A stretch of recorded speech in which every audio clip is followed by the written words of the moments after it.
Hi friends, ಭಾರತೀಯ railway ಇಲಾಖೆಯಿಂದ 9,970 ಹುದ್ದೆಗಳನ್ನು ಕಾಲ್ಫರ್ ಮಾಡಿದರು. ಅದರ ಬಗ್ಗೆ ಸಂಪೂರ್ಣವಾದಂಥ ನಿಮಗೆ ಮಾಹಿತಿ ಕೊಡ್ತೀನಿ. ಅದಕ್ಕಿಂತ ಮುಂಚೆ ನೀವೇನಾದರೂ ನಮ್ಮ ಚಾನಲ್ ಸಬ್ಸ್ಕ್ರೈಬ್ ಮಾಡ್ಕೊಳ್ಳಿ ಅಂದ್ರೆ ಸಬ್ಸ್ಕ್ರೈಬ್ ಮಾಡ್ಕೊಳ್ರಿ. ಹಾಗೆ ಲೈಕ್ ಮಾಡಿರಿ, ಶೇರ್ ಮಾಡಿ, ಕಮೆಂಟ್ ಮಾಡಿರಿ, ಬೆಲ್ ಐಕನ್ ಕ್ಲಿಕ್ ಮಾಡಿರಿ. ನೋಡೋಣ ಬರೀ ಹಂಗಾರೆ ಟೋಟಲ್ ಹುದ್ದೆಗಳು 9,970 ಹುದ್ದೆಗಳಂದ್ರೆ 30 ಹುದ್ದೆಗಳು ಕಡಿಮೆ 10,000 ಹುದ್ದೆಗಳನ್ನ ಕರೆಯತ್ತಾರೋ. ಹುದ್ದೆಗಳಿಗೆ ಸಂಬಂಧಿಸಿದಂತೆ RRB ಅವರ ಹೊರಡಿಸಿದರು. ಅದರಲ್ಲಿ ಭಾಗವಾಗಿ ಸಹಾಯಕ ಲೋಕೋ ಪೈಲಟ್ ಹುದ್ದೆಗಳನ್ನು ಭರ್ತಿ ಮಾಡ್ಕೊಳತ್ತಾರೋ.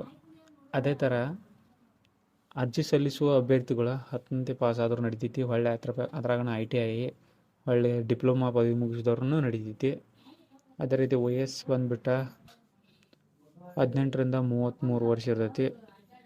ಅದ್ರಾಗ OBC ವಯಸ್ಸಿನ ಸಡಿಲಿಕೆಗಳು ಬಂದುಬಿಟ್ಟು OBC ವಿದ್ಯಾರ್ಥಿಗಳಿಗೆ 3 ವರ್ಷ, SC ST ವಿದ್ಯಾರ್ಥಿಗಳಿಗೆ 5 ವರ್ಷ ವಯೋಮಿತಿ ಇರ್ತೈತಿ. ಅದೇ ರೀತಿ ವಿಕಲಚೇತನರ ಮತ್ತು ಮಾಜಿ ಸೈನಿಕರಿಗೆ 10 ವರ್ಷ ಇರ್ತೈತಿ.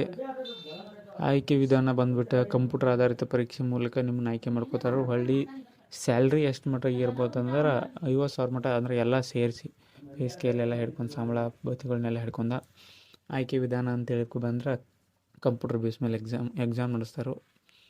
ಅದಾದಮೇಲೆ ಇನ್ನು ಅರ್ಜಿ ಸ್ಟಾರ್ಟ್ ಆಗಿಲ್ಲ. ಅರ್ಜಿ ಸ್ಟಾರ್ಟ್ ಆಗೋದು ಮುಂದಿನ ತಿಂಗಳು, ಅಂದರೆ ಏಪ್ರಿಲ್ 10ರಿಂದ ಮೇ 9 ಮಟ್ಟ ನಿಮ್ಗೆ ಅರ್ಜಿ ಹಾಕಕ್ಕೆ ನಡೆಯೈತಿ.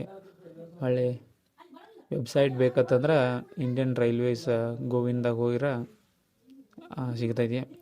ಇದೇ ಥರ ನಿಮಗೆ ಹೆಚ್ಚಿನ ಮಾಹಿತಿ ಬೇಕಂತ ನಮ್ಮ ಚಾನಲ್ ನೀವು ಸಬ್ಸ್ಕ್ರೈಬ್ ಮಾಡಿಕೊಡ್ರಿ. ಆಗ ಲೈಕ್ ಮಾಡಿರಿ, ಶೇರ್ ಮಾಡಿ, ಕಮೆಂಟ್ ಮಾಡಿರಿ. ಧನ್ಯವಾದಗಳು ಫ್ರೆಂಡ್ಸ್.